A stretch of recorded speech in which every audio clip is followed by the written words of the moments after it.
Hello, welcome to Big Twinkie. Today I have my friends Nick and Drucifer. Howdy. Well, how's it going? We're doing an audio podcast of the 1984 Ghostbusters. Remember, it's an audio, not a video. If you'd like to sync it to your copy of the film, please press play at the Columbia logo now. So, when was the first time you guys saw this film? How about you, Nick? The last time or the first time? Last time. Last time. Oof.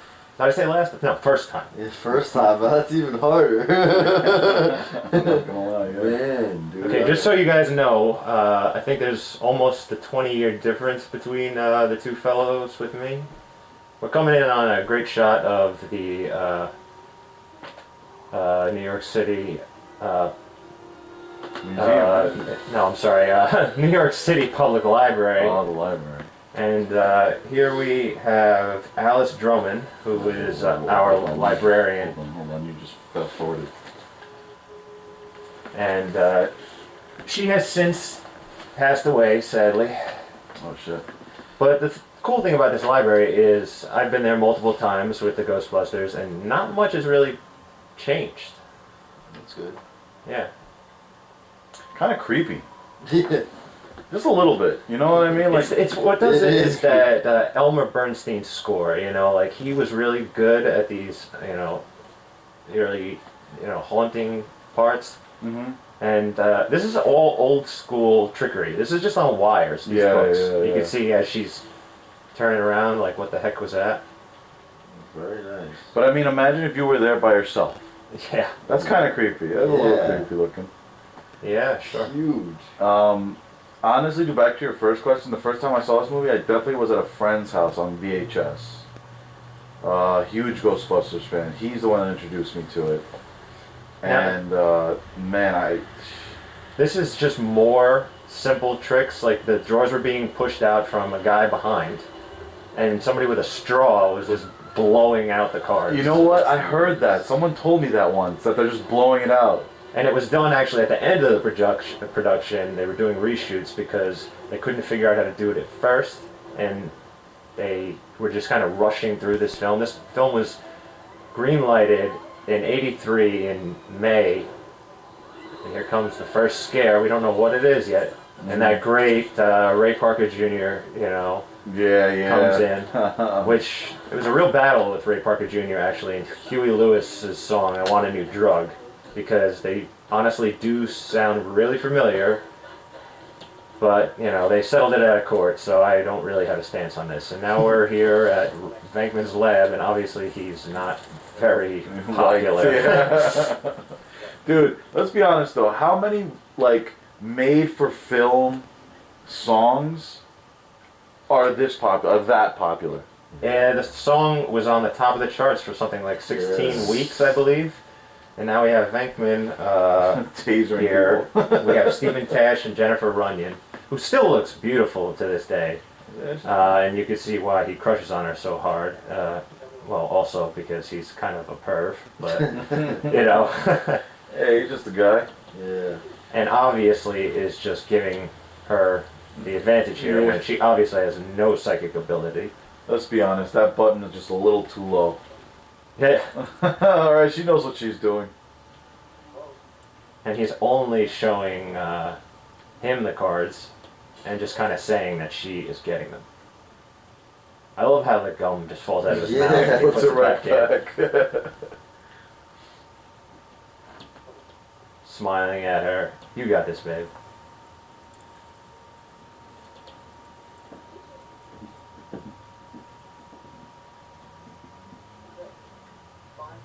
Not even close. You're not cheating.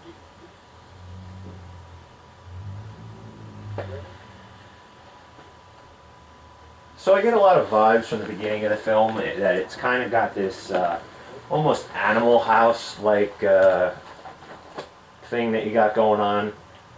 They're kind of like in their own little dorm here, and they get kicked out by the dean, and it just has a lot of Ivan Reitman's going into business type of movies.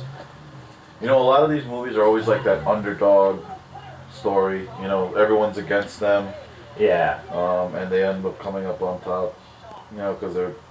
You know, I forget where I heard this, but it's like movies, video games, all comics, all this stuff. It's always like the hero needs to hit rock bottom before they can truly become the hero that they're meant to be.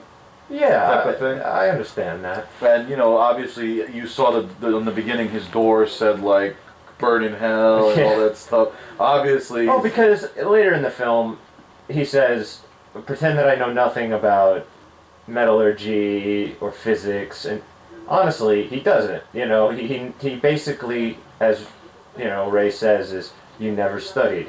Yeah. And now we have the entrance of Dan Aykroyd playing Ray, and he's always the excited one. Yeah, he's such a believer, and you know, Dan Aykroyd grew up in Canada with a family that held seances. They actually were believers, and says that, you know, it's all part of his family and everything, you know. You know what's funny? I watched something on that recently too. Yeah, his family's very into the supernatural. Absolutely. Yeah. You know, if there's two things that I know about, maybe three things. If there's three things that I know about him, it's definitely that he loves to talk about spiritual stuff. Mm-hmm. He loves to smoke, and he loves to.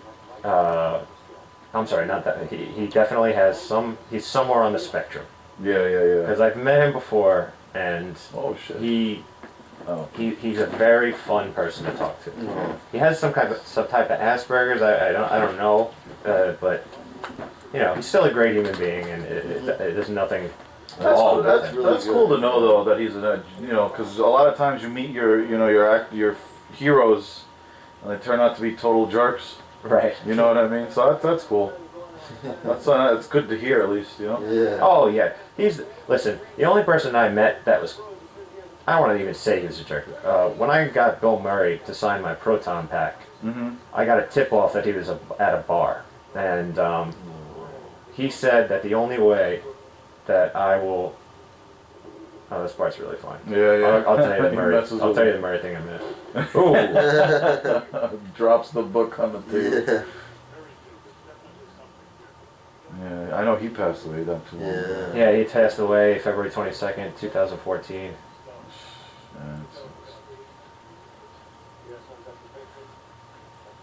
sucks. So the Bill Murray tip off. Yes. Well, I went to the bar that he was at in New York City, and I was wearing my flight suit, so already I could see him sneaking away from me. And I stayed where I was, and I bought him a drink. I asked what he was drinking to the bartender, and I bought him another one. And he walked over to me eventually, and he's like, "So what do you want signed?" And What do you want signed? I said, "Well, my Proton Pack is over there in the corner, and I would really love it, Mr. Murray, if you would sign that for me." Now, I had heard from people before that he never signs his signatures the same way twice, so I had no intention of selling it. So basically, what I did was, I said, "I'll buy you drinks as long as you stay here. If money is an issue, but I doubt it is." And I forget what his response to that was. That was really funny. But he said, "That's sweet, but what else you got for me?" And I said, "Offer me something that's very interesting." I said, "Okay, come outside." So I came outside, and he probably at that point hadn't seen Harold for a long time because they were kind of separated. And I said, "Well, I have a bunch of license plates here from different ectos that I've collected over the years, and I have one with someone that you might care about. I'm not sure." So I traded the license plate for a signature for Bill. Oh shit! Wow, that's crazy. That's a pretty fucking interesting. That's a cool story. That's a pretty interesting story, though. That's Yeah. a cool That was the story. only thing I had ever gotten signed by him, unfortunately. So I'm never gonna get that back, but Yeah. I got it from Bill. Wow. It's wild. I mean, you could, yeah. But you can see like Harold's character. He kind of is like the Spock. Yeah. You know, Oh he's yeah. very little affect. He seems completely androgynous, no interest in women or men. He's just, you only see him crack once in the entire movie. Like later you'll see it, but you know, as Venkman now is collecting the slime, you know, slaps himself in the face. he's just rubbing his hands all over the books and just, Everything. yeah, he's like, get this crap off me. Yeah, You know, his shoes. Is that the made out of Now glue? this part right here, that's about to happen, Mm-hmm. this wasn't planned. Really? Yeah, not at all. Wow. That funny. everything that happens in this movie, like 95% of what happened, is single take. Because they didn't have time, because they had from May 83 to a release date, June 10th in 84. That's all they had. Which is why a lot of the effects shots had to be done as reshoots the week it was coming out. Wow. That's pretty wild, man. Yeah, when the trailer for a test audience came out, a lot of the effect shots that were supposed to be in there Mm-hmm. were, the screen would go black and it would just say, special effects go here. Oh, wow.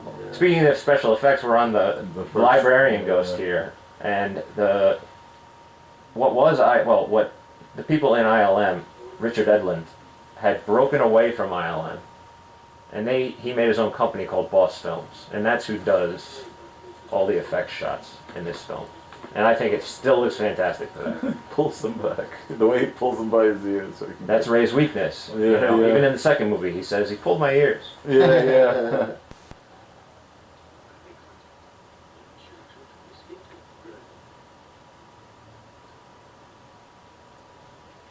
So this is where Venkman learns that he is not, I don't know how to say it, but he tries to talk to her. Mm-hmm. Or should I say, he tries to talk to ghosts in general. And from this point on, he takes the leader role. Yeah, yeah. He always kind of. It's like when they get to the end of the film, and he's like, go get her, Ray. He never engages anymore. Yeah. He's not the muscle. He's the leader. He's like an Ed, Ed, and Eddie. He would be Eddie. That kind of goes over my head, but sure. And this was the reaction I got when I saw this as a kid that made me cry. Because it went from such a dark tone, scary tone, Yeah. to these guys running away. Yeah, yeah. Was that a puppet there, right? That the ghost. That was, well, there was a woman standing in the place, and I believe her name was, I'm having a hard time remembering right now. It might have, no, I honestly don't remember who it was. But that was, rotoscoping and a lot of special effects put over somebody's body. Wow. Back to my Ed, and Eddie reference. Maybe the Three Stooges. Yes, that is He's Mo. exactly. He'd be the yeah. He would definitely be Mo. But even in the beginning, when what's I forget their names. What's Ray, Egon. Ray. When Ray was coming in and he was all excited looking for stuff, like you can Yep. tell he's still kind of like the Mo. Yeah. And here we learn that obviously the way to Egon's heart is through candy. Yeah. And here we have Dean Yeager, played by Jordan Charney, who I also think has passed away. I'd have to double check that, but I'm pretty sure he did. And where he kind of calls out Peter.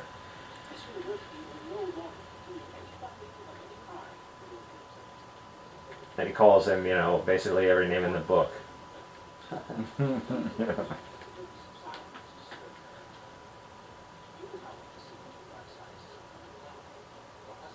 A dodge or a hustle, yes. Kind of scientist. I always appreciated Bill Murray in this movie, mostly because he literally looks like someone straight out of New York City. He acts it like he really, like that, Well, all of these guys are actually, except for Dan Aykroyd. Dan Aykroyd is originally from Canada, but they all moved to Second City in Chicago. But I mean, if I were to place them, so Ray, I would assume maybe like a Long Island guy, like someone who moved to the city. Bill Murray's character is like literally a New Yorker, okay. like someone who's like been there his whole life. There's a certain there's a certain like, I guess pompousness in a way, sort of listen, I'm gonna talk my way. He knows the rules, right? Yeah, he knows like how a to talk hustler. to people, Like a hustler. That's why he Makes becomes sense. the mouth, you know. Yeah, And yeah. like that speech he just gave, that they actually used in the Afterlife trailer, which made the hairs on my head lift.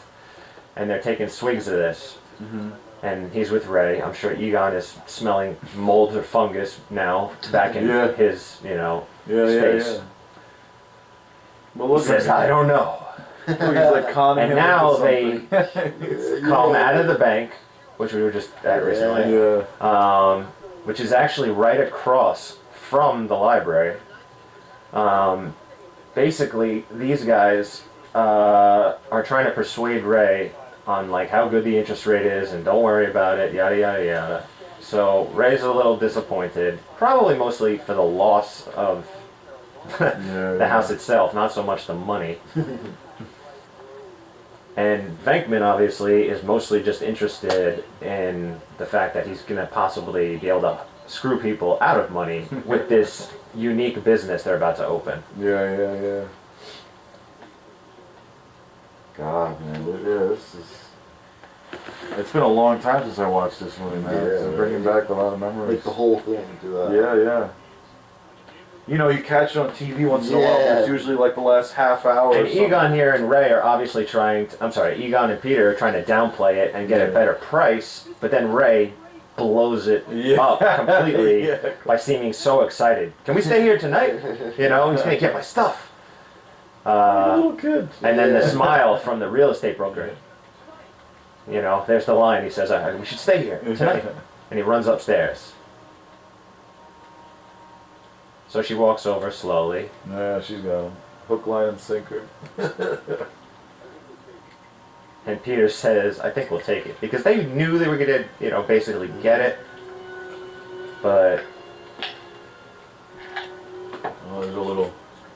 And that's obviously, you know, that's Hook and Ladder 8. A working firehouse today that's on Northmore and Varick in Tribeca, where a lot of the shots are in this film. I'll obviously point them all out. And here, we meet Sigourney Weaver, who is Dana. And she is now walking across the street to what they say is 550 Central Park West, in between 66th and 65th. But it actually is 55 Central Park West. And we're about to meet, there he is, Louis Tully, played by Rick Moranis. And he plays this role like a total geek. He's an accountant and a little creepy towards Dana. Yeah. And it was originally supposed to be John Candy. Really? Except he clashed with Ivan Reitman because he was supposed to have a German accent and he was supposed to be doing it differently than they kind of wanted him to, but John Candy wanted to have a German accent and just be weird, and they kind of had creative differences and broke off. But I could never see anyone else doing it. I was gonna say, man, it was perfect. But that would have been interesting. Like, who knows what like. Well, route I they could went. show you guys, like, they storyboarded it as if it was John Candy. So all the drawings that they storyboarded they were expecting are it. of John Candy's face. You know. Wow. So when they gave it to Rick, they're like, "All right, that's not you, but this is your part." Yeah. And he still has that like Chicago twinge to his voice. You can hear it. Yeah. It's like, I'll see you later, You know. I think he even says "eh" like it a couple times. And of course, now you see the first commercial. Dana catches it and kind of raises an eyebrow. So this actually is what inspired Ray Parker Jr. to come up with the hook for this theme song. He said it's a bad word. Like, how do you come up with a song that has Ghostbusters in it? Yeah. But when he saw that it's a phone number, he said, "Who are you going to call?" And that's where he came up with the tagline and the chorus. Man, like I said, man, I've never heard. Now, if you any notice made here, for- sorry to cut you off. If you notice here, we got Stay Puft Marshmallows right there. It's your first shot of the brand. They kind of subliminally spread it around the movie, so when it shows up later. Oh, that's funny. That's really funny. I never noticed that. Yeah, there's another one. I'll show it to you before you see him. I got the eggs now. Another trick of them just getting poked from underneath. That's and great. that plate underneath it is probably like 300 to 400 degrees. Heating them up. And it's just 2 eggs. Like it's not too crazy. It can be done on in your own home. Like I did it when I went to a elementary school once for kids, just to make them go wow. Now this is one of the effect shots that they didn't show in the first trailer. Oh, okay. Look at that. And that's Ivan Reitman's voice right there, the director, saying Zool. Wow. That was a cool scene. Now, they had to shoot this scene twice, like a lot of scenes twice, because they didn't get the rights to the word Ghostbusters, because there was a 1970s cartoon called Ghostbusters. Yeah. Their theme went, Ghostbusters. Ray is pulling up now with the 1957 millimeter Hearst that they're going to transform into the Ecto-1. Nice. You can see Peter's face drop. And here we have Annie Potts. You know, she was in a commercial recently. They did like a... Yeah, it's a Ghostbusters tie-in for the new film. Is that? So she's going to be... She's going to be in it. Nice. That's Everyone's coming back except for Rick Moranis. No, yeah. Oh, that's awesome. That's great to know. I just found some set photos of Bill Murray, So. Really? Oh, dude, that's awesome. That's really, really cool. I mean, I'm already excited. Now this shot is great right here because it's kind of unexpected. She's just sitting there and then whoop, here comes Egon. You can tell that she's so falling in love with him. Print is dead, he says. Print is dead.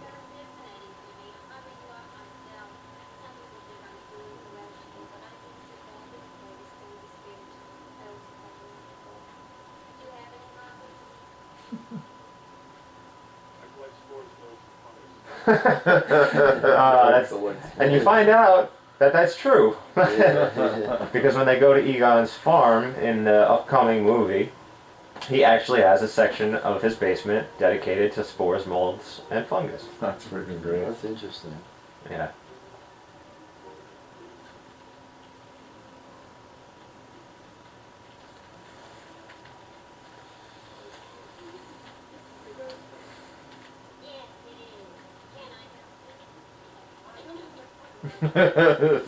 Like Bugs Bunny just pops up. Right.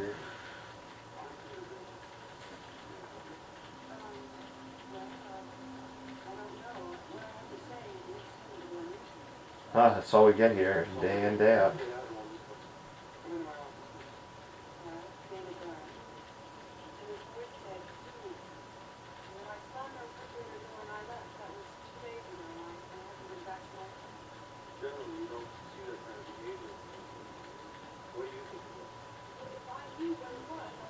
So they have her, hooked up to a thermograph. Brainwaves, I'm assuming. And Egon completely is just never noticing his effect on other people. Yeah. Blasting Murray in the face with that light.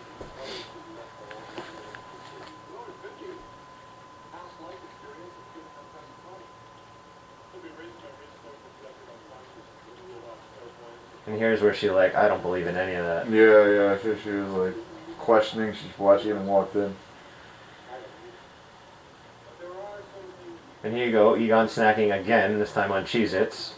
Egon's always got some food in his hand, and there's just snacks strewn about everywhere. Which actually is kind of a telltale sign for the rest of Harold Ramis's life, if you know what he looked like. Yeah.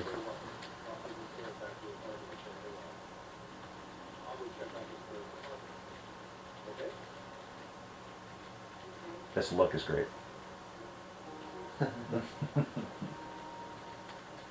Now this is all matte painting. This building only went up to like the 20th floor, and you'd never know it if I didn't point it out to you. Yeah, that's pretty So wild. the artwork done back there is just a piece of glass that was painted over and pushed over the top of the building to add that like temple on top. That's not really there. Nick knows. He saw it recently. Yeah. And this is all improvised right here. Everything he did in this scene was improvised. Wow. They told Bill, just be yourself. Just do Bill stuff. And these two had great chemistry. This is a prop that I'm going to make eventually because it's so simple. It's funny looking.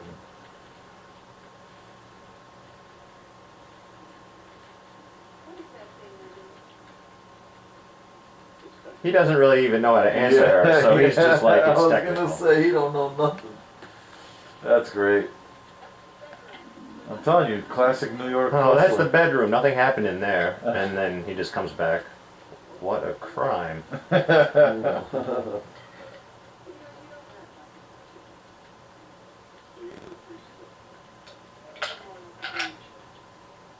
What's funny is she says you're more like a game show host, and then in the second film, he's a TV show host. Yeah. So. I remember that.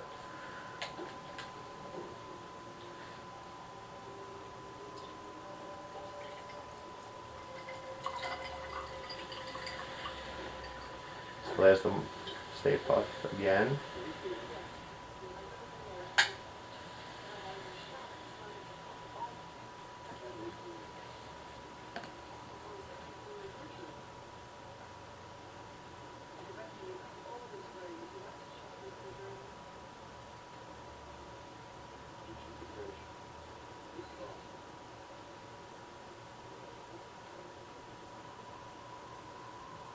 So Elmer Bernstein now works in those little key taps he did. Mm.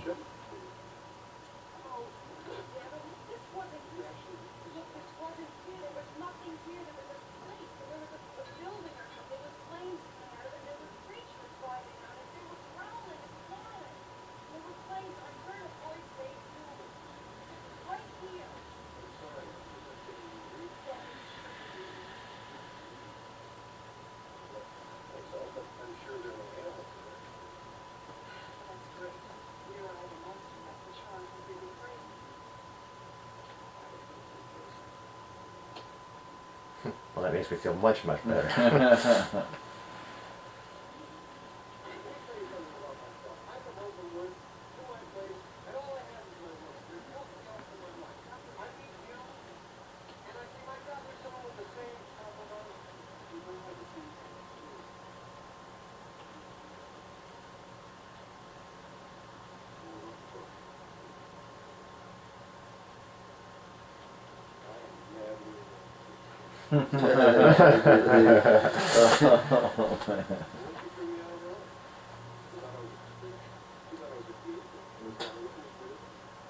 So odd.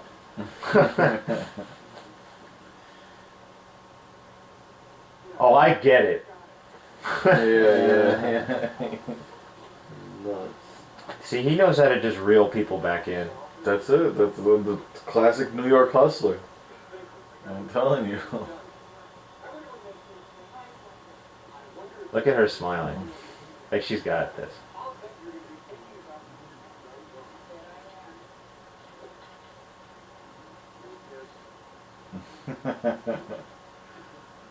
That's a great scene. Nosy neighbor, and he's always locking himself out. Oh man. Like you could see that Egon's working on like the proton wand here or the neutrino wand. That people have a million names for it.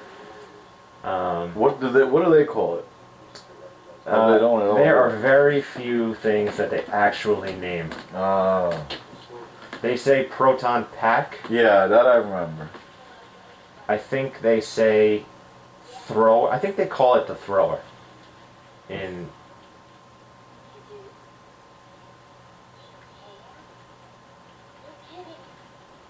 You're so excited they finally got one. this used to be my this part where she slams down on the bell used to be my ringtone. Like her, Really? yeah, her screaming, "I got one." This is also just one of my favorite moments. Yeah, it She's is. so happy. Hey, Oh yeah. That used to be my Remember you used to ringtone. have that That's on your awesome. phone. but I've gotten a new phone since then, so I haven't I haven't bothered to even find the. He takes the food with him. Yeah. Takes the Chinese food with him. That's great. Yeah.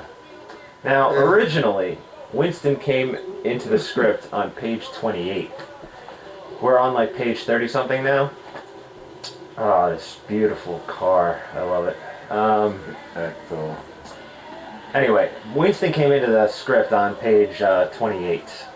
By the way, I didn't mention to you guys, but all the interiors of that firehouse are shot in Burbank, California. Oh wow. This hotel also is in California, not New York. Oh shoot. Just so you know. Now you'll notice that Peter wears the least amount of him. Okay, here he comes. Now this is Michael Ensign, who I believe is still with us, and he's starting to tell them about the ghost they have. But yeah, so he wears the absolute least, Peter, and then you have Ray. Always has every fucking piece of equipment possible. He does. He has everything. You know, he's got the trap, he's got the goggles, he's got the gizmo, he's got the MT500 radio, he's got it all. See, I can never wear everything because, like, it's so bulky. Yeah. You know? But I guess he's the biggest guy, so maybe it doesn't affect him as much. That's true. He is technically the He is the biggest dude. I was talking about Winston before, and the reason I bring that up is because Winston was supposed to go on the first mission with them, and in the scene where Bill Murray gets slimed, it actually was Ernie Hudson. I wonder why they changed that. This is a real, like,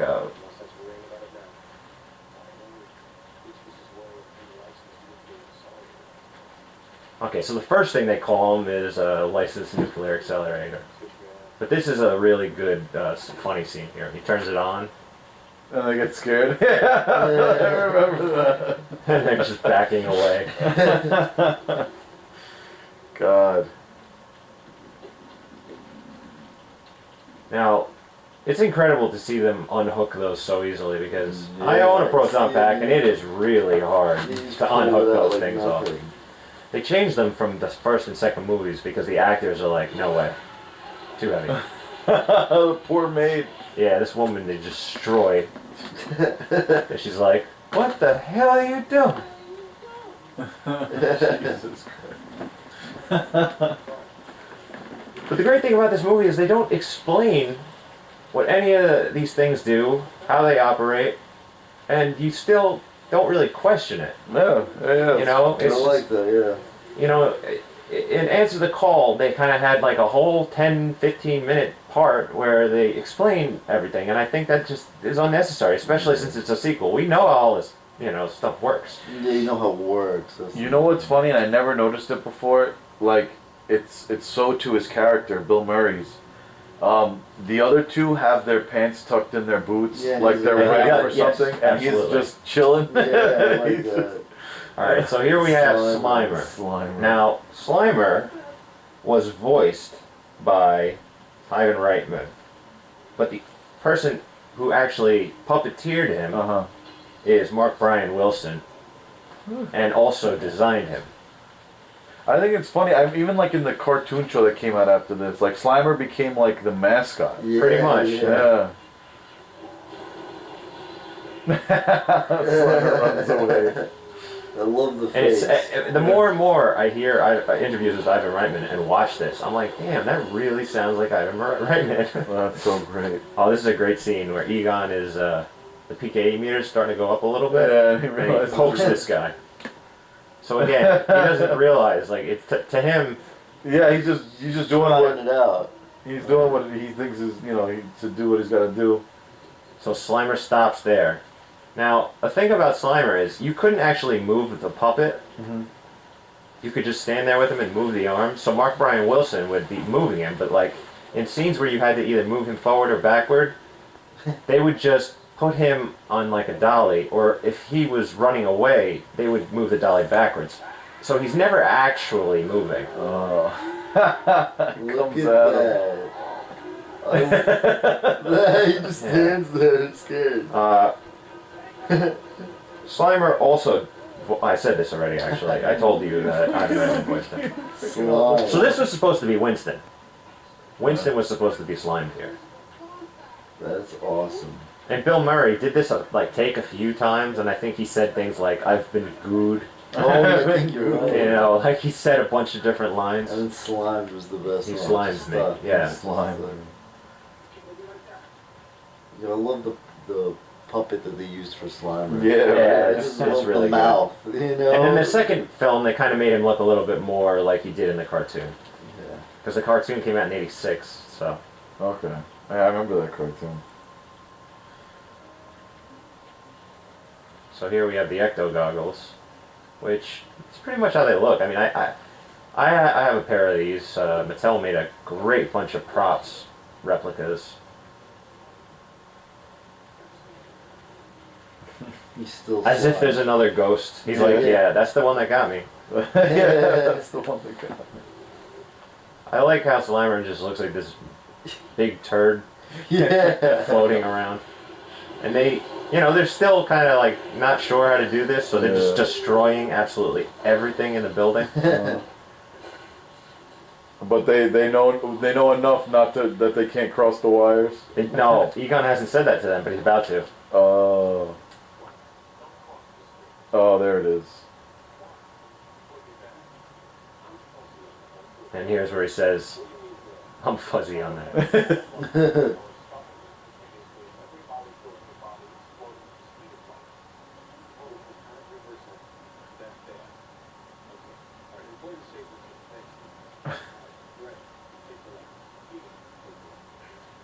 See, now he's actually, you know, taking the lead. Yeah, no. Telling him where to go. Oh, I love this scene. Yeah, look at it going right It's through going him. right Cat's just going straight through him. Or barbecue sauce, whatever that is. Yeah. And you see that because Slimer was like actually designed, he was supposed to be designed to be Jim Belushi, but the person designing him actually didn't, but they accepted it anyway. He gets really tired here. Nice shooting, Tex.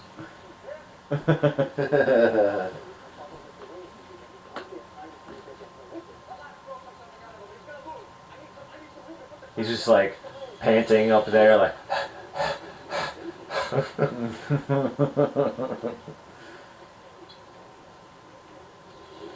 Oh yeah, look at the mouth. He's just so fat and out of shape. That's great. That's where I think they got Belushi in there, and him eating everything. Yeah, the eating everything is hilarious.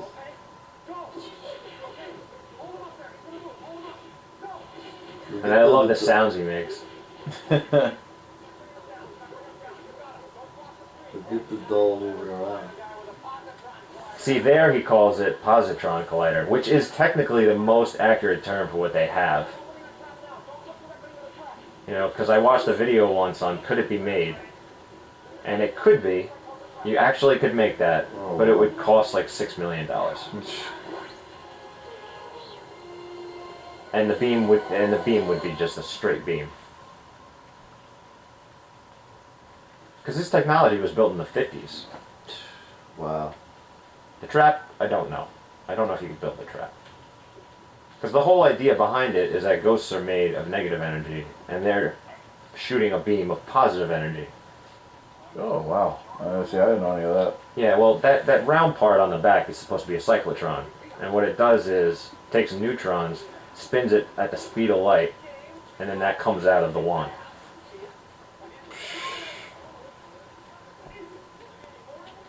And the trap's all smoky. So here's you know, you see Venkman taking out his little notepad. He's going to give prices, and then Egon starts putting fingers up, kind of gesturing to how much things should be. Yeah.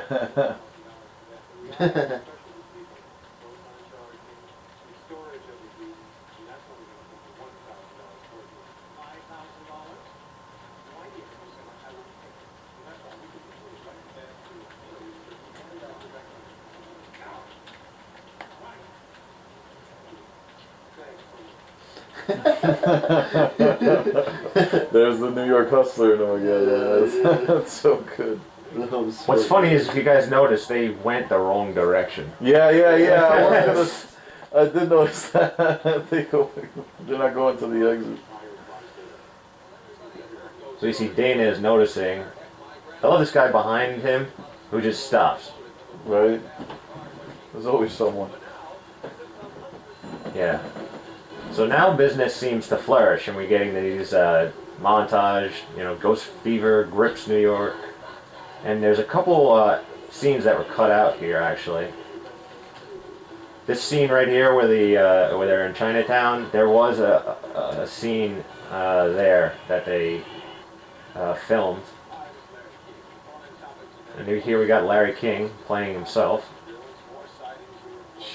Jeez, when you know what the guy looks like now and you see that, that's insane. And this scene also had another outtake that they didn't use. Look at that proton pack. Look at them there.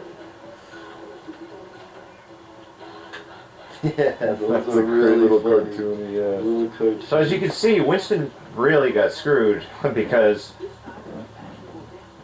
there's really not much that he could have been in a lot of these scenes, but they kind of just cut him out. And he did complain a little bit, but then Harold Ramis would always take him to the side and be like, "Hey man, it's nothing personal. It's Hollywood. It's just business." Yeah, because I like Winston. He's my favorite. He's actually my favorite Ghostbuster. But I grew to like him from the cartoon, actually, because he was voiced by Arsenio Hall, and like a lot of reasons. Wow, I didn't know that. That's cool. I didn't know he was voiced by Arsenio Hall. Yeah. Oh, shoot. I like And he has all the best lines in this film. Like, all the best lines, I feel like, are him, in my opinion. Now, this was a cut scene, also, because you see how they're dressed kind of like soldiers? Yeah, like sea captains? Yeah, yeah. Well, they show the scene where they were actually, like, dancing and, like, at the nightclub, and all this is done with wires and stuff. And he gets the supernatural, work done here. Supernatural work done. Supernatural In Waltz Winston on page 68.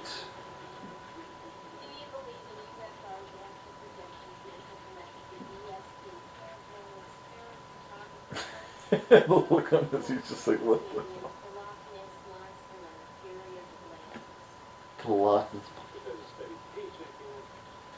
And I also like the fact that he was just the down-to-earth guy. Yeah, yeah, like the... He really rounded out the team as being the grounded one. Yeah, absolutely.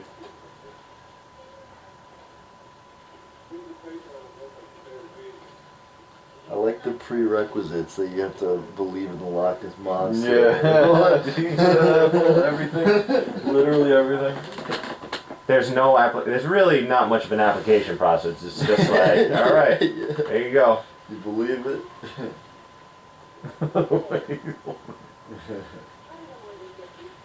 I forget this actor's name, but he was in a lot of films in the 80s. No. Now, me and Nick went to this location in our 84 tour, but I forget when they started doing it, but it costs about $5,000 a day to record video here at, I just drew a blank. What's the name of this location? Lincoln Center. At Lincoln Center. So we just stood a little bit off street, and they also don't allow costumes at all. Really? Yeah. So if I was to show up in a, so what I think the reason he's wearing almost no gear and just his flight suit is because they don't allow costumes. And back in '84, they didn't really know what a Ghostbuster was, so he probably got away with it. Wow, that's but you interesting. can't really. They probably thought he was a plumber or something. Yeah. He has the jacket over, so. Because when I first started joining, the NYC Ghostbusters, I used to go into arcades and hang out at bars, and people would be like, "Oh, you're the guy that fixed the arcades? You're the guy with the fixed the toilet? You're the..." And I'd be like, "Have you never seen Ghostbusters? Have you never seen Ghostbusters?" That's crazy. But it was like millennials asking me these questions, so I was like, well, maybe they never have. I don't know. But still, that's still they have their own. Yeah, I guess. It's still odd to me. Yeah, big dude, ghost logo. This is a total icon. It's like even like a lot of millennials. Well, even the hipsters. Yeah. Like they like to bring back a lot of old. They wear like Led Zeppelin shirts. I don't even know who Led Zeppelin is. That's Ron. Hell yeah, Ron. So you would assume one of them. Few of them have those old school Ghostbusters.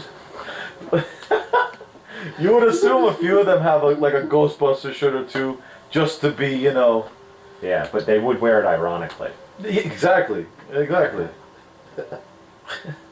Like, I would love to catch one of them and just be like, with like a Ghostbusters shirt and be like, oh, Ghostbusters? And you just look at me like, what are the Ghostbusters? Yeah. Yeah, exactly. Like, oh god. Ghostbusters. You know what? At that point, it's like, alright, take the shirt off. Yeah, Take it off. let me have it. All right. You want to wear what you want to wear. I do. but- You lose it. I always wanted to go up there, do the duck walk, and then do the spin. Like, it's a cool thing to do. It's just you can't because they're so Yeah. stringent about their rules. And now they know that.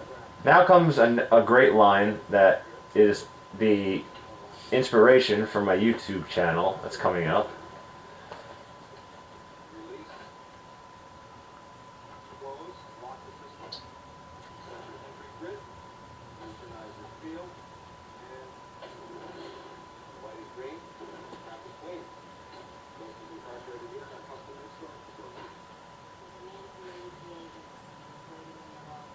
I guess that the line he says is actually coming up in a few minutes because we're about to meet our EPA kind of secondary bad guy that's in the film, William Atherton. Yeah, I feel like he always plays a bad guy. He's always kind of annoying, but I like him most with the beard he has in this film. Because like when I saw Die Hard, Ghostbusters. that's a great line too. He was in, he was the reporter. And Yeah. he gets punched by... I love how he just rubs slime all over. Slime suit. And this is the EPA, so now he's just kind of asking for it. Yeah, introduces himself like nothing.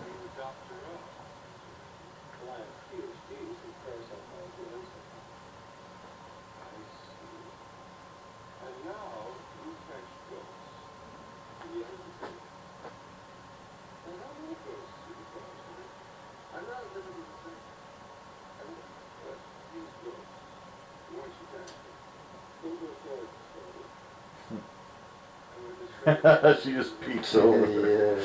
That's great.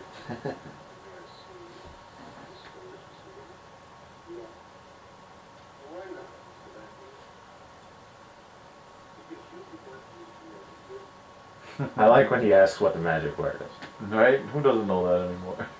Who doesn't know that reference? I just,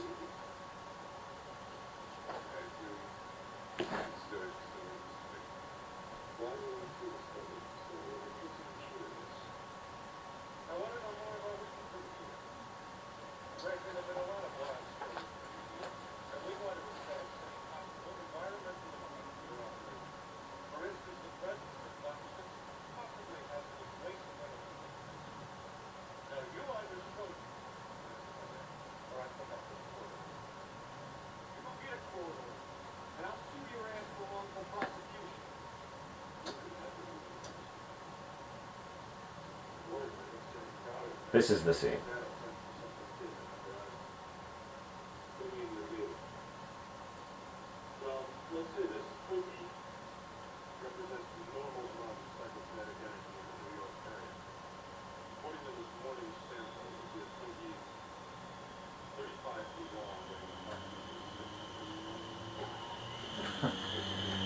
That's a big Twinkie.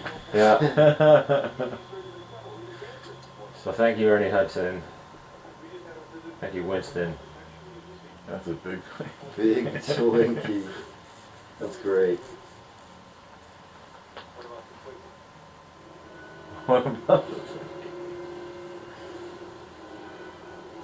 Look at that, the building, that's funny. Right? So here we have the first of the dogs to break out, which are hard to distinguish between them, but Zool has shorter horns that are pointed down, and Vince Clortho point up. Oh, so one of them is Zool? Yes, the names of the dogs are Vince Clortho and Zool. What's the dude in the second movie then? You talking about In the second movie, Peter McNichol's character? the ghost that's trying to go into the baby. Oh, Vigo. Vigo. For some reason I thought that was Zool. That's how long it's been since I watched these movies. Oh, that's hey, fine, it's man. been a while. I thought he's just Look at her trying to creep sneak. Yeah, it's you. And, honestly, like it's like he sat with like Yeah, he was like with the waiting. ear to Yeah. the door Yeah. waiting. And he's got music blasting in there and everything. Right. He has a There's sixth people, sense. There's a party. In That's there. so funny. Yeah, Sixth Sense. Well, he wants to invite her. And she's like, I'm sorry, I have a date. And look at his face drop. He's so sad. He's like, oh, all right, you can bring him too.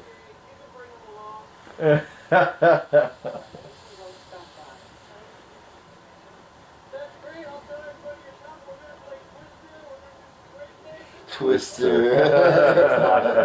He's locked up.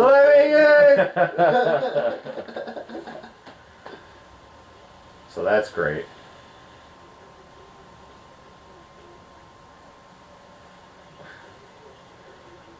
See, that's obviously like a painting back there, right, or something. No, that's probably just, Central Park West. You think? Yeah. You know, It why looks not? like It a could photograph. Don't get me wrong. It could be. I would have to really dive into the Because details. there's so many tricks in this movie. There's a lot of tricks, but most of it, Budget most saving. of it was shot in New York. So I don't know why they would bother even to do tricks. And some of it's moving. I don't see it. That looks like a still to me. All right, I'll keep my eye on I'm it for a not second sure. to see, because I doubt I could even find out that.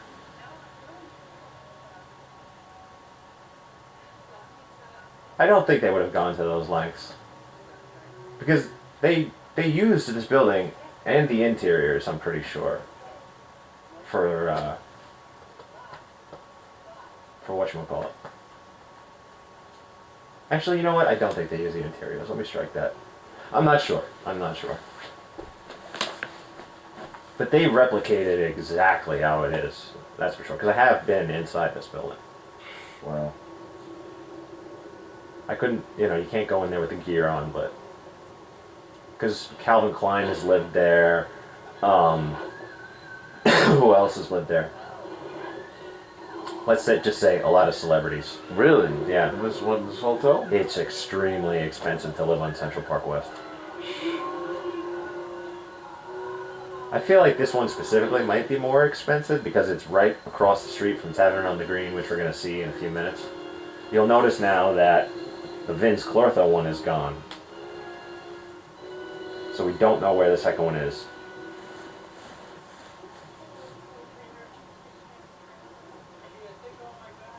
So here you see how he is all about giving advice on how to save money. He's like, I don't have aspirin, but I have acetylsalic acid. And he just is completely shameless about it. Yeah, He's yeah, like, yeah. eat up. I got this for $3.99 a pound or whatever. Yeah, yeah. I'm giving this all just as a benefit for my clients, and they're all kind of looking at him sideways, like, what the hell are you talking about? And then he's got this total smoke show here. I Yeah. forget the name of the actress. But he's like, no, don't leave. Let's just start dancing. And I love the way he dances. It's just great. His arms akimbo, snapping and stuff. Oh, hi everybody. This is Todd Nanette Fleming. He lost his job, but that's okay because he has, it's just horrible. Yeah, yeah. Like the things he says. Aren't all these people like clients or whatever? Yes, Yeah. it's all clients. That is where you see. It's clients and that right there. What is that? Which one is that? That's Vince Clortho. Oh, okay, that's the other one. All right, who brought a dog? Yes, exactly. See, you remember the line. Yeah, I do. This is the only bad shot in the movie. Oh, yeah. It looks like old school, Yeah. like Harryhausen. They use the close-ups or a puppet, but when the dog is running, Yeah, yeah. like this shot, it looks kind of smoky and like. So that looks fine because it's a man through the floor. But when it's running across the street, Yeah, yeah. now this is right across the street from Tavern on the Green, so that's where he runs, Oh, look at that. and he jumps over That's it. high up, and you Yeah, can't even that's tell pretty it's high high. up. Yeah. So these shots look kind of wonky. Yeah, they didn't hold up. Look too at that. well. That's still high up, even in the shot. Yeah. He's just howling. So this is Tavern on the Green where he runs right now. Yeah. Everything is basically still the same, Yeah, yeah, yeah. 36 years later. Yeah. Yeah, I've definitely walked through there. Everyone's just ignoring him. Yeah, completely. right. But dude, that's how New York is, though. Honestly, if Yeah. someone was, Well, this place closed, I think, from 2014 to 2018 or something. They remodeled it, oh well. and then even though they remodeled it, they just kind of did a redo, you know.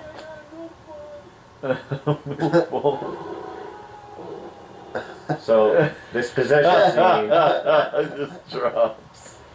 and just people don't Yeah. care because it's the New York attitude. You Yeah, know? it It's is. just There's it too doesn't much matter. going on. That's so funny.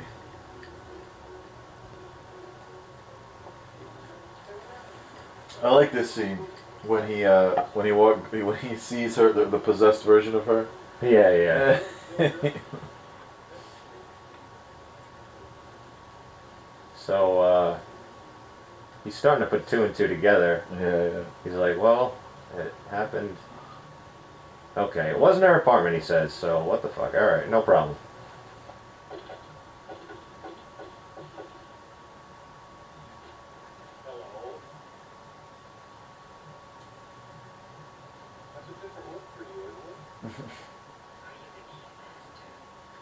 Yeah, the key man. And she's instantly not interested.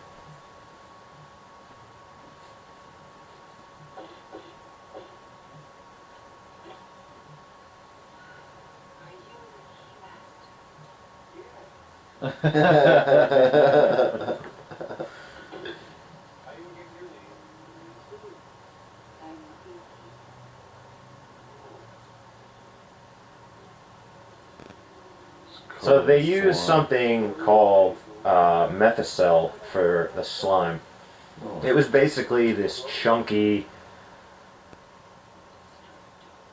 It was this chunky, nasty substance, but the good thing about it is it could be cleaned up very easily. Well, that's what And in the second film, they changed the Methicel to an even thicker, and they changed the color of it to resemble the stuff in the cartoon a little bit more. Yeah, it's like red, isn't it? It's like reddish pink, yeah. Reddish pink. Yeah. So the whole point of the Keymaster and the Gatekeeper, which completely went over my head as a kid, is they basically have to have intercourse to open a portal to another dimension or whatever you want to call it to summon Gozer.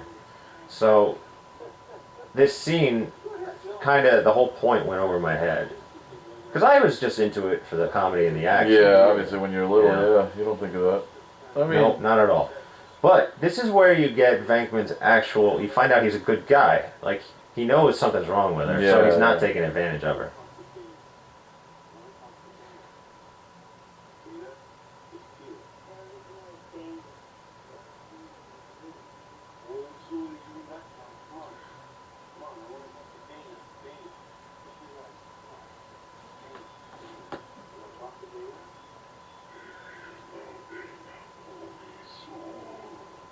So when she auditioned, by she I mean Sigourney Weaver,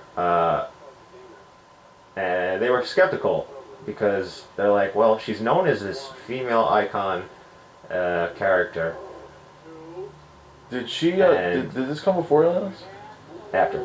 Oh, okay. Aliens was 1979. Because yeah, she was a badass from that one. And Aliens, I think, came out 86. So this is right before the sequel to Aliens. But okay. This is really good trickery that they do right here. She's basically, in the beginning of that shot, she's on a pole, but when they do the spin, they have her on a rotoscope so they can twist her. So that it's a kind of like a multi-shot, and now she's just hanging. But what I was saying about her is, for part of the interview, what they did is she got up on a table to kind of like a dog on all fours, and she barked and howled at Ivan Reitman, and that really convinced them. Like, oh, you got the part. So this is actually geographically correct for where Vince is. Because if you were a Tavern on the Green and you came out, you'd be here at Columbus Circle, which is exactly where he is.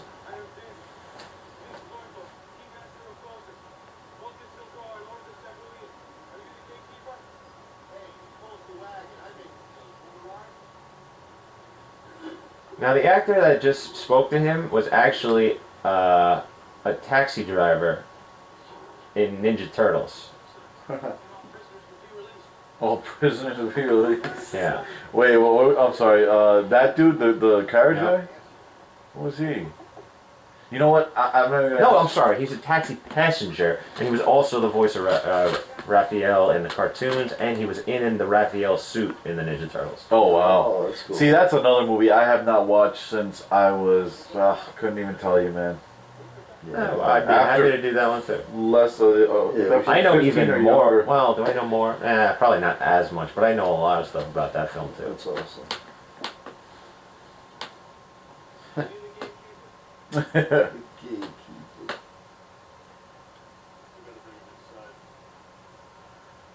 And here, Janine thinks, "Oh, you're so noble. You're a great humanitarian." And then Egon just responds, "I don't think he's human." I gotta make one of those too, because that's so easy to make. Cool. That's funny. Yeah. The helmet.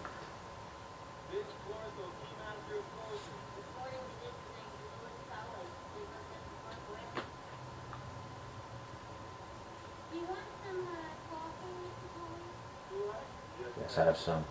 Yes, have some. Do I?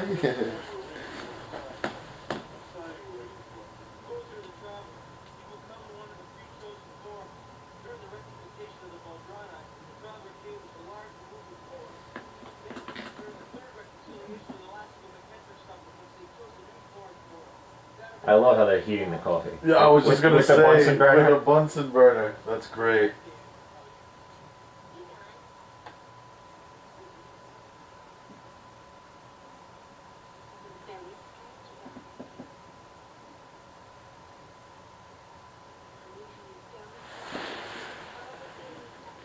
That's funny, yeah. Just smelling everything. But yeah, I like that little Bunsen burner bit. Yep, the little Bunsen burner.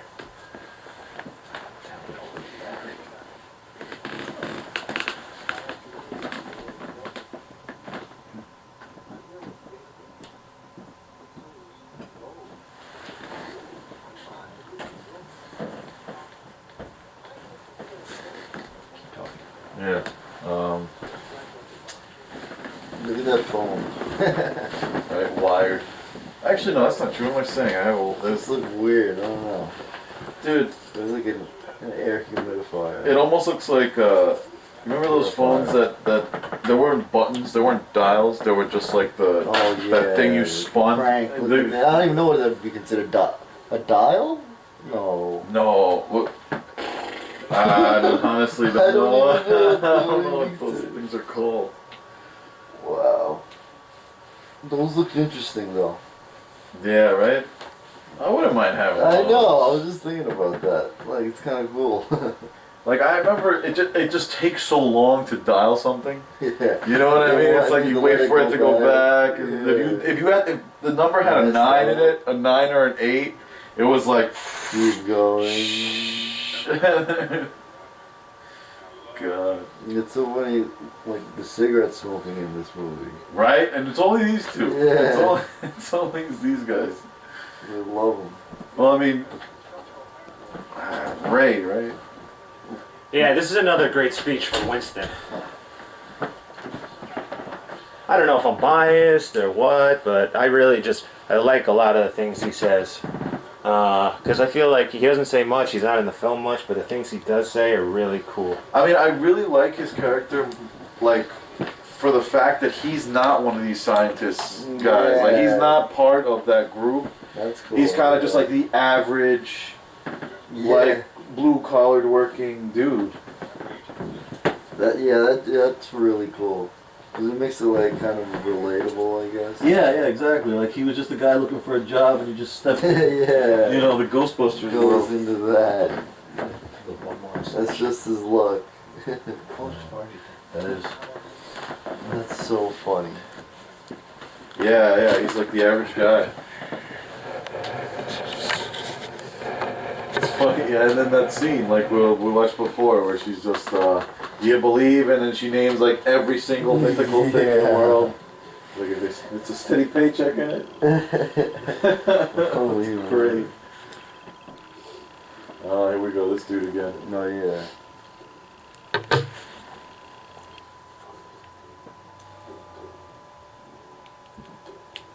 The firehouse is nuts. Yeah, that's really cool.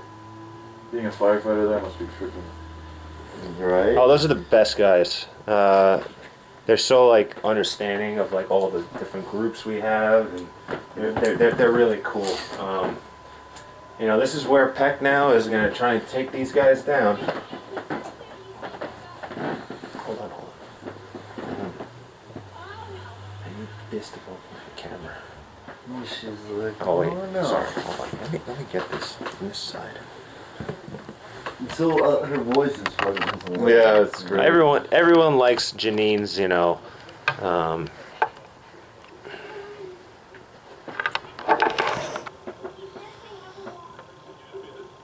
She definitely did a lot of voices, right? I can't think of any other. I could imagine them using her for a lot of voices on like cartoons or something. I mean, she would have fit it really well. Hold up, wait a minute.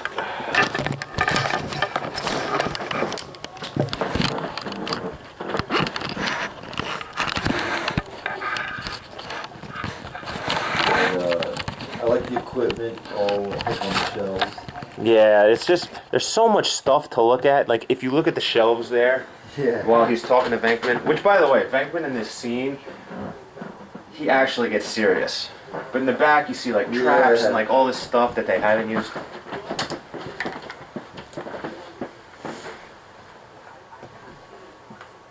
Yeah, I like. He actually like talks like you should talk to people instead of just being a fucking smart ass all the time. Jerk the whole time. It does whatever he wants, kind of. Right.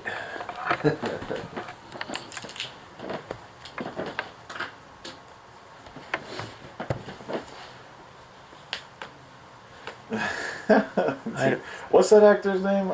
William Atherton? No, the one who plays the little guy. Yeah, that guy. From he was in Spaceballs and Honey, I Shrunk the Kids. Rick Moranis. Rick Moranis. I forget. Yeah, his wife died in the mid '90s. I think like the last movie he did was Little Giants or something like that. I remember that. And yeah, he kind of he says that he's not retired, although he hasn't done a role since then. Yeah, I remember he did go off, but he just kind of like. What was did his own thing. wasn't who was the other coach in that one? Was it the dude who played Al Bundy? Yes, that is exactly who it was. What's his name? Neil. Oh no, O'Neill. Something. Ed O'Neill. Ed O'Neill. Ed O'Neill. Oh, I freaking love him too. Now this is the first. Look at the ceiling, dude. Yeah. This is the first time that you see. Yeah, it's a sign, all right.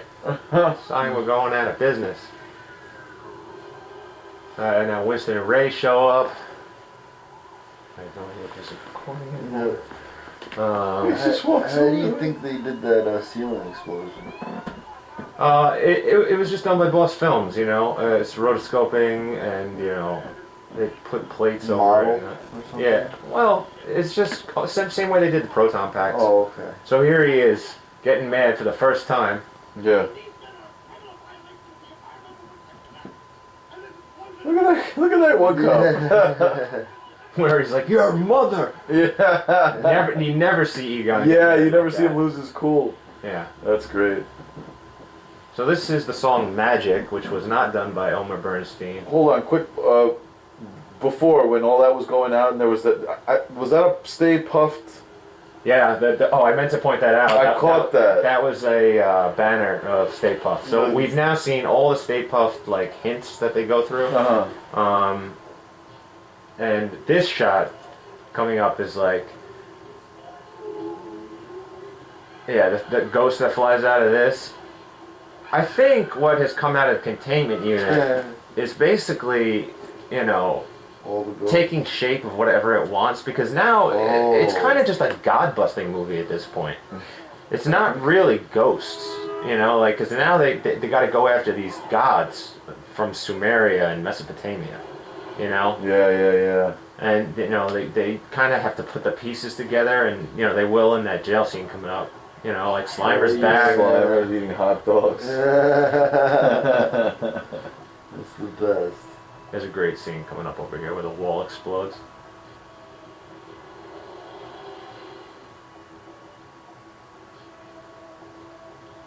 Yeah. This is just a great song. I love it. And they're basically all going up to the temple on top of Central Park West.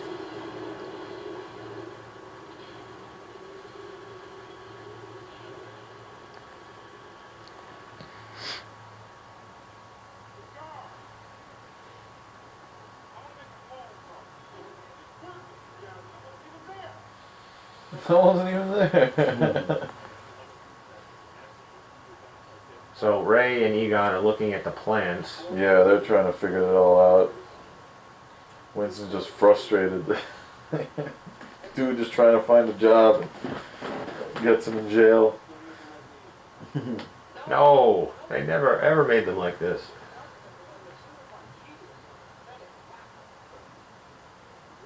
And Egon knows basically who the architect is. And this is where you get the "you never studied" line. Yeah.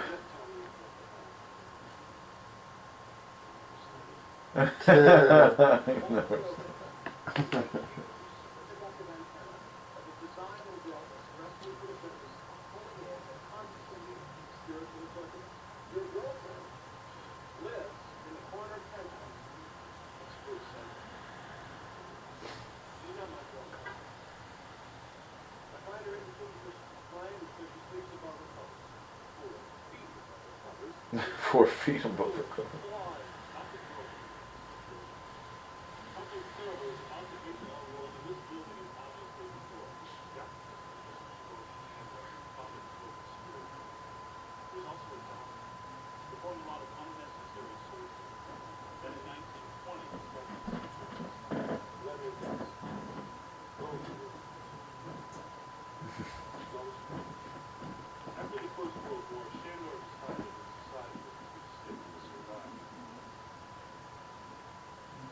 And suddenly everyone's interested. Yeah, right. Everyone else is like moving in.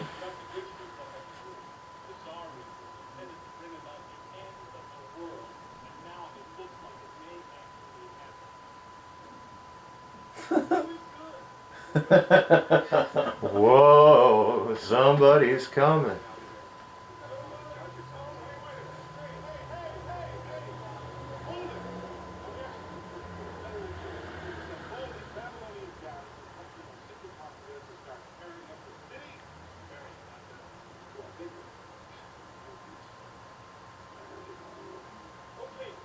And we have Reginald Bell Johnson. Yeah, Crap. that's awesome. Playing a cop, like always. Like always, that's all you put. He's a cop in Die Hard, he's a cop in this. He's also a cop in Die Hard 2. In Family Matters, he was a Family cop. Matters, that's what I was thinking. Yeah. You know what? If I have anything to say Our about favorite it, LGBT cop. he is the cop. Yes. The cop. He is the cop.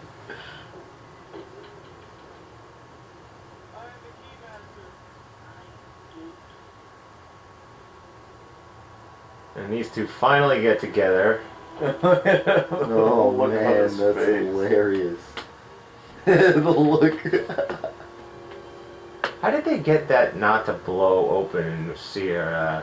You know, like how did they control the wind just enough? Or did they? Fans, you know? Yeah, that's just weird to me. The look on his face.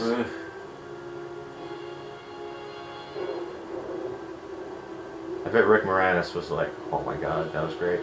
We need another take, though. Yeah. Couple more. Now that was, if you look at the geography of the room, that was actually right behind the refrigerator. So I always thought to me, I'm like, are you meaning to tell me all I had to do was move the refrigerator? Right? There's a staircase there.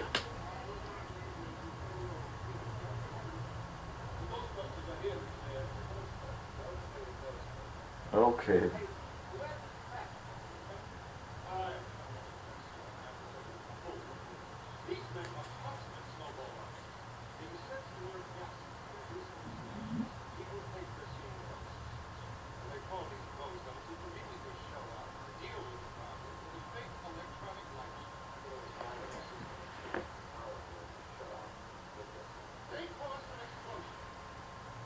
Is this true? Yes, it's true, Your Honor. This man has a no dick. It's true, Your Honor. So William Atherton has said in interviews from ever since this movie came out, people like, I'm sorry, not people, kids on school buses would see him on the street and yell, "Hey, Dickless!" Oh my God, Holy crap, dude. That's pretty funny. It ruined his life a little. Right? The role that did it. Yeah.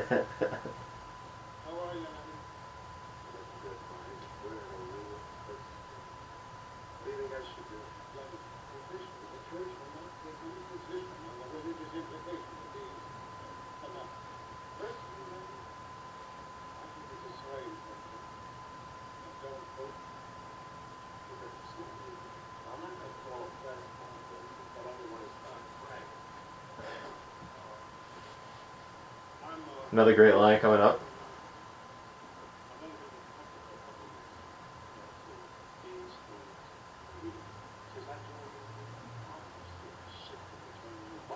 That is a great line. Just because it's coming from a guy who isn't white, you know what I mean? It's just funny coming from him. If any other of them said it, it just doesn't mean the same thing. Great line here, too.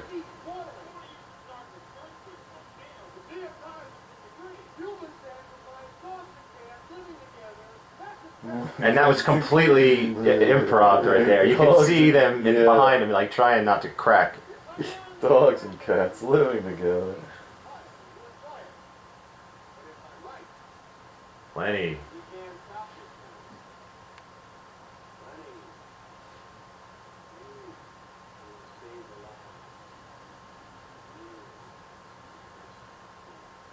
There's that New York hustler right there. Even the bishop. The bishop is like, yeah. Nah, I'm so happy.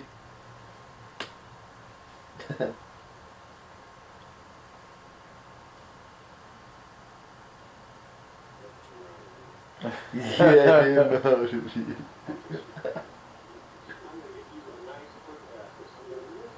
He gets screwed. This,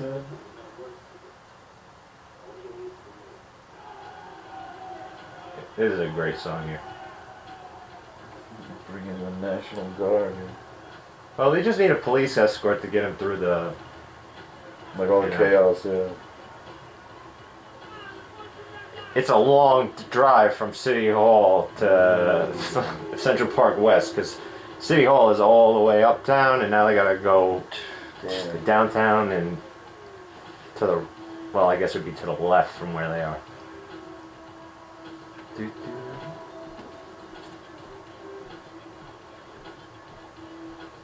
Ooh yeah, Danger Zone.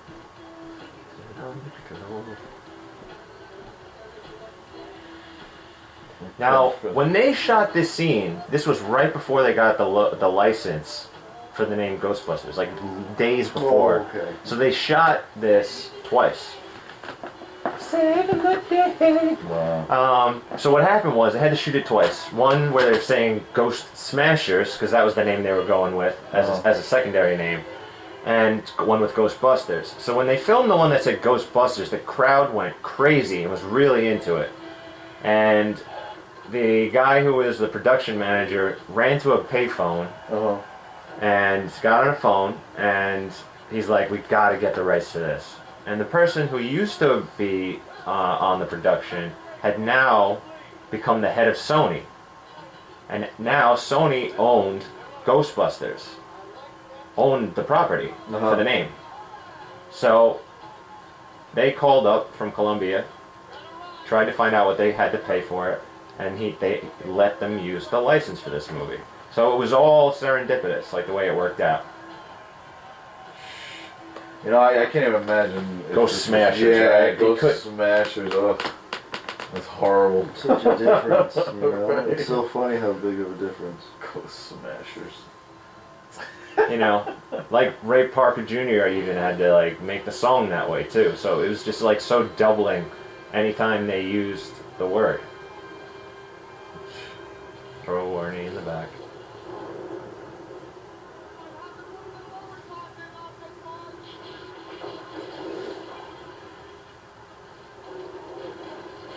Wow.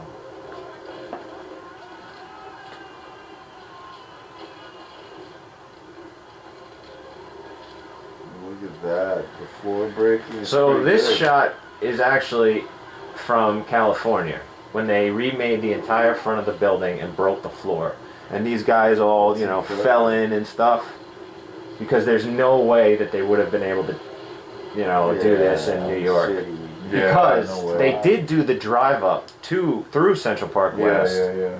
And even that was a horror show because traffic got held up for like 20 hours. Right, I can't imagine sitting in traffic while hours. someone shoots something like that. You know? Because they got a police escort, they got this, that, and the third. They got all these things, and people got ridiculously pissed. I'm looking for Ron Jeremy because I know he's in this shot somewhere. Is he? Yeah, Ron Jeremy, he has a cameo. He's one of the people behind the barricades. And there's a couple other cameos that are just spread throughout. Oh, maybe he's in here somewhere. Like a young Ron Jeremy. That's scary to think of. Right? The hedgehog is near, I'm telling you. That's great. He wasn't asked or anything to do it. It's uncredited, but I know he's in here.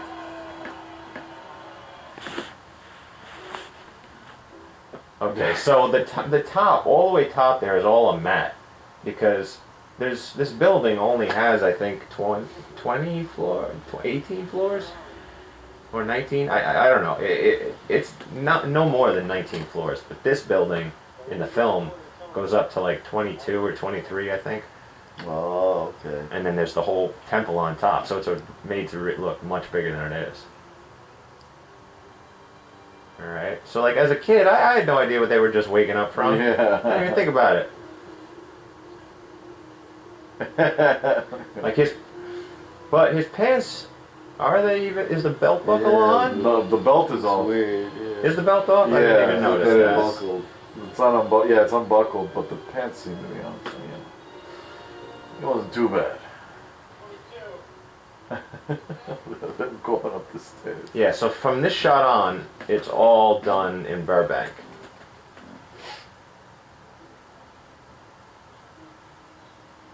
Art Deco, very nice.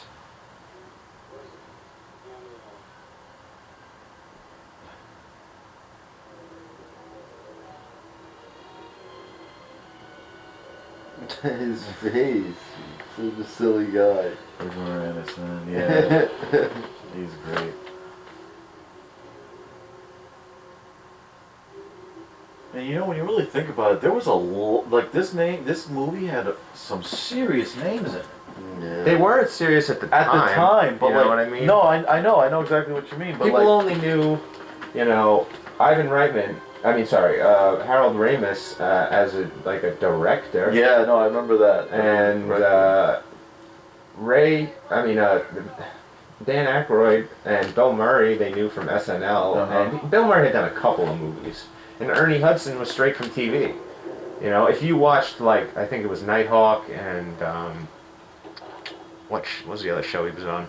He had cameoed a few times, I think, on A-Team Oh, that's funny. But you really didn't know him otherwise. Yeah, but even like Rick Moranis and Sigourney Weaver. Like, Yeah, well, they're all went- Second City. Well, Sigourney Weaver was huge at the time. Mhm. You know, she was the actually biggest name in the film. I was Probably. gonna say if this was after Aliens, definitely she had to. Yeah, she was in a few movies. Yeah, no, I know Right. it wasn't definitely not her only one, but I mean that's the one I remember. Aliens. But people were taken off guard by this film, and that's why it made so much money. On a $35 million budget, and almost coming back with $400 million. You know, it was the highest grossing comedy for a decade, maybe more. Well, it's held up, dude. I mean, watching it now, I'm sitting here like, damn. Yeah. Like I'm glad you got us to watch it again. 'Cause, Yeah, man, right. it's been like I said, I can't remember the last time I watched this movie. This has been one of my favorite movies ever since I was a kid. If I had to say I had 3 favorite movies, top 3 would probably be this, RoboCop, and Ooh.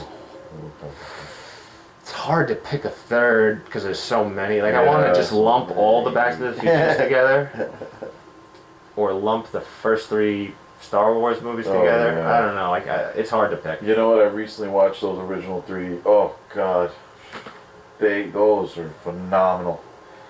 Yeah. Or like Darth Vader Predator. was so Also, great. I love Predator Predator. so much. Oh yeah. Oh yeah. All iconic films, all of them. Yeah. So this is Javica Jovan. She is a Ukrainian supermodel, but it was supposed to be played by Paul Rubens, aka Pee Wee Herman.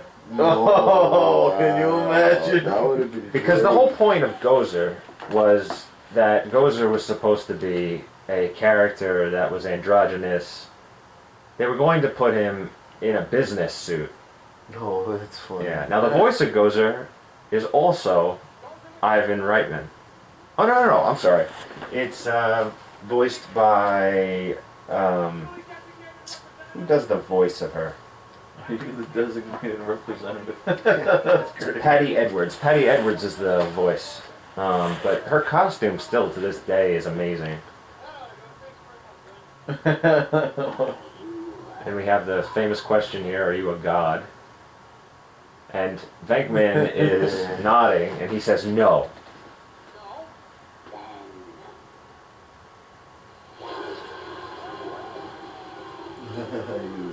No. Yeah, right.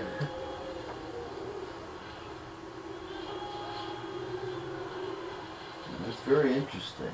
There's a lot of like background knowledge. Yeah, dude, it's pretty wild. You know.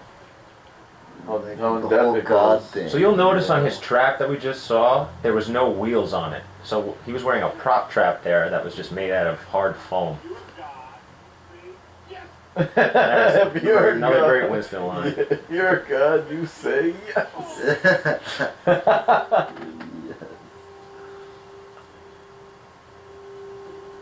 And it just falls off. Oh, I didn't put it down? I know. Oh, crap. Just fell right off behind them. That's great. Make them hard. Oh, I missed that one.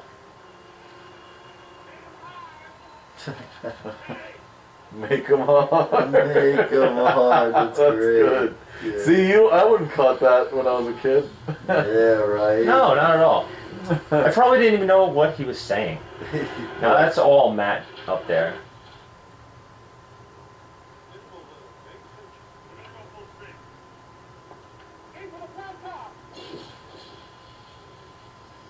And I remember also thinking when they said aim for the flat top, I thought they were talking about what she was standing on, not the haircut. The haircut. Yeah. Little things like that just go over your head when you're a kid. Yeah, absolutely. Yeah, you don't think of that.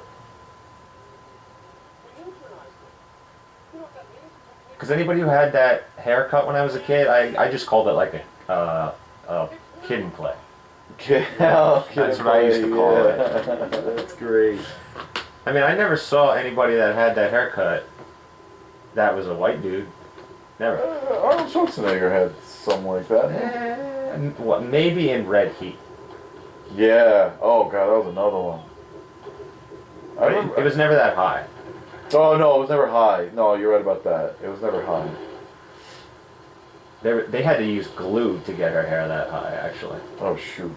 Imagine Really? Yeah. I've seen the back behind the scenes footage of how they dressed her. Those contacts that she was wearing, as a matter of fact, Yeah. she could only wear them for like 5 minutes at a time because they hurt. Wow. She was almost completely blind. She couldn't see out of her retinas.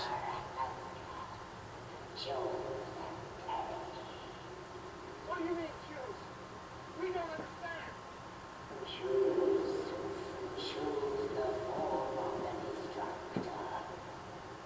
I get it. Oh, very easy. Whatever we think of. If we think of J. Edgar Hoover will tear and destroy us. Okay, now empty your head. Empty your head. Don't think of anything. We only have one shot at this. Okay, so we have the appearance of the Stay Puft Marshmallow Man coming up, and he was actually played by Billy Bryan, who was a really famous stuntman, and he knows he's screwed up. yeah, I love this. I try to think of the most innocent thing. it just popped in there.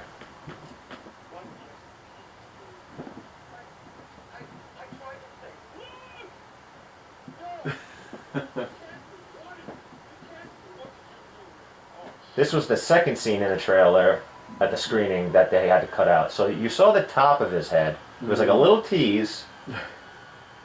But then, when he came around to Columbus Circle, right here, you didn't see anything. Oh, So people were running, cars were crashing into each other, but there was nothing there. but there was nothing there. They were just running. That's funny. That must have been funny to watch. So what this is actually like a quarter scale model. There's a man in that. He's supposed to be about 112 feet tall. So maybe it's even more than that. Maybe it's like a 12th scale. And he's in this foam suit running down. The people are then projected beneath him. And they just bought like toy cars, realistic looking stuff. If they had to, model, make it to look more real, they did. But they make it look really good. And Camp Wakanda that he throws out right there is a real camp that Dan Aykroyd went to up in Canada. Oh, that's funny. So right there we see the water shooting out of the hydrant. That was actually pressurized sand. Oh, wow. The only wonky shot is kind of like right there where the people run in front of him. It's a little weird.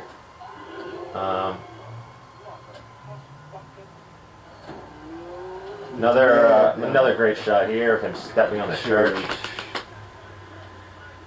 And they make a big mistake here, trying to attack him directly. I like the face movements. Right. Yeah, it's classic. Expressions. So he grabs the building now in pain, and it goes right up the side.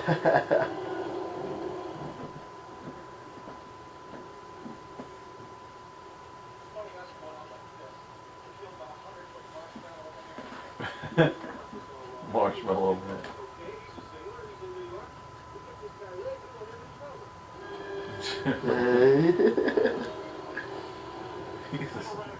Right? That's good. That was good.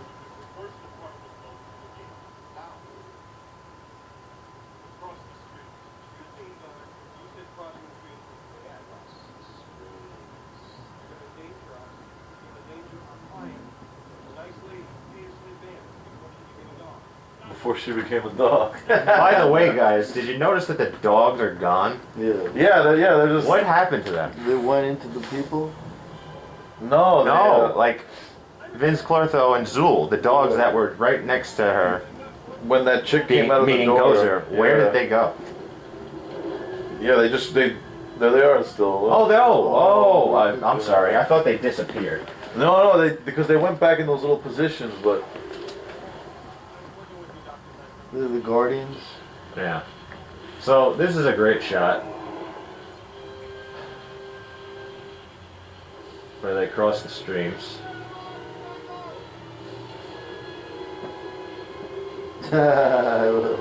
That looks so cool. Stay Puft is face in the back. scared in the background. This is a great noise that this makes. Burns him to crispiness. Now what they used in this is they used for all of the gunk that falls off of him basically is thousands of pounds of shaving cream. Really? Yes. This is back to Burbank now. And the reason I know that is because the stuntman had to take this hit that William Atherton is about to take because the guy took it and it knocked the stuntman on his ass. I can imagine, dude. That's So they're like, nope, that's too much because he got knocked back like 6 feet. And he really hurt himself. So like, okay, we need to do like a third of that. And then he tested it again and he's like, okay, that's good. And then they did William Atherton. Oh man, look at the bodies. Oh, shaving cream. Yep, that's shaving cream Brings all over them. brings me back to Halloween. Yeah, right. Back in the days. That smell just irks me. Ugh. Right? That's Covered in it. Yeah, Covered in it. Oh, The man. fights we used to have.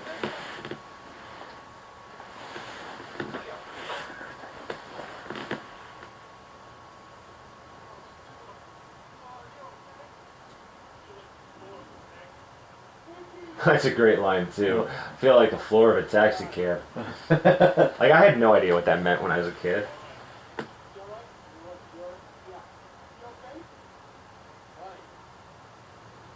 Managed to stay so clean. Well, I think that's because it's Bill Murray, and Bill Murray was probably like, "Don't cover me in that crap."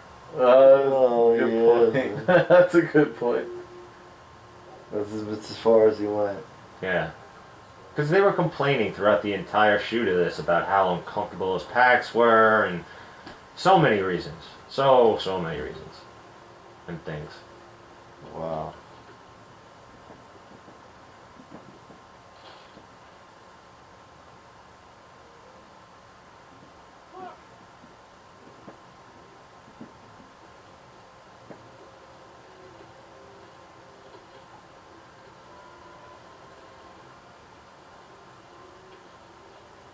And slowly but surely, they pull her out of this charcoal dog.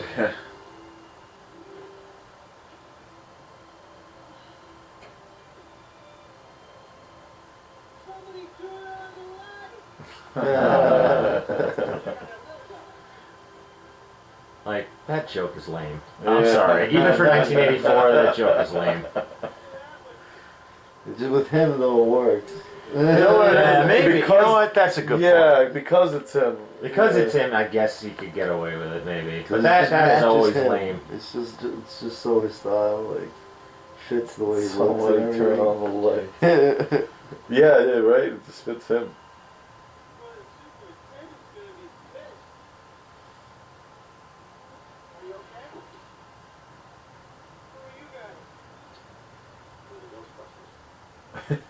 Who does your taxes? So, you see, he's always thinking. Yeah, Yeah, immediately. And now Ray gets all, you know, all into paranormal. And Egon is getting scientific. He wants brain tissue. And then Winston closes it out with a great line. I missed the line where Winston said, "This job is not worth it for $11.5 a year," which means that he was getting paid $5.75 an hour. Wow. The 80s. That's The insane. 80s. Yeah, but it's a life-threatening job. Yeah, that, good That point. would mean like that's what a cop would be making, or a fireman. Like it's. Well, no, because you also have to understand, like they're still kind of just starting Yeah, off, so they they're didn't probably expect paying anything, peanuts. really. They're probably not paying well. Yeah, they probably like didn't even think it was gonna go through. You know, it's not like a city job. It's more like just them starting something. Right, I guess. Anyway, Yeah, man, it's one of my favorites. It's definitely one of the best movies of the '80s. That's absolutely right. that thing. Wow.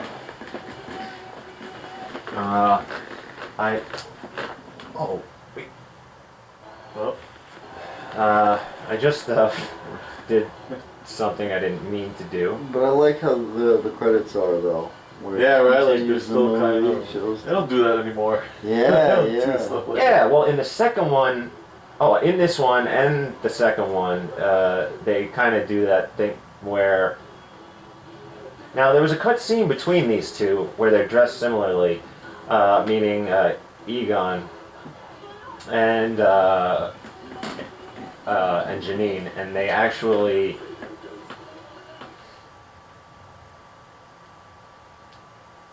And you see where she gives he gives him her lucky like coin or something. I forget exactly what it is, but you can find all these cutscenes online, and that is interesting. They tried to give them like a more romantic like twist, but they Oh, okay. they kind of cut that stitched stuff it. out. I think it Yeah. was because Harold Ramis is like it's not in the character of Egon, so forget it. And yeah. I was gonna say because in the second one they're not really like that, right? No. Yeah, I remember that. Okay.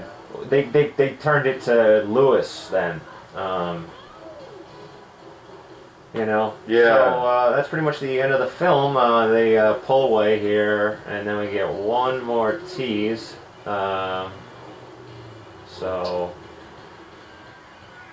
And it comes in the last moment. So, you know, they kind of get that creepy music and boom, Slimer hits you. Slimer comes on. And he did become the mascot for this franchise, That's definitely. awesome. Yeah. But we get the Bus Boys song now. So thanks for being with me, guys, and we'll probably we'll do it again. We'll do it Absolutely. another film. Absolutely, man. Watching classic stuff like, oldies. yeah, watching movies like this, man, that I haven't. Bring us back. Freaking what I A, mean? man. Yeah, absolutely. Yeah. It's always a good time. So this has been Big Twinkie, and we'll put up another one. I'm probably coming up with a review for my Proton Pack and all the parts and everything. So thanks for watching, and subscribe, like, and hit that bell. So I'll be out for now. See you next time. Later. Cheers.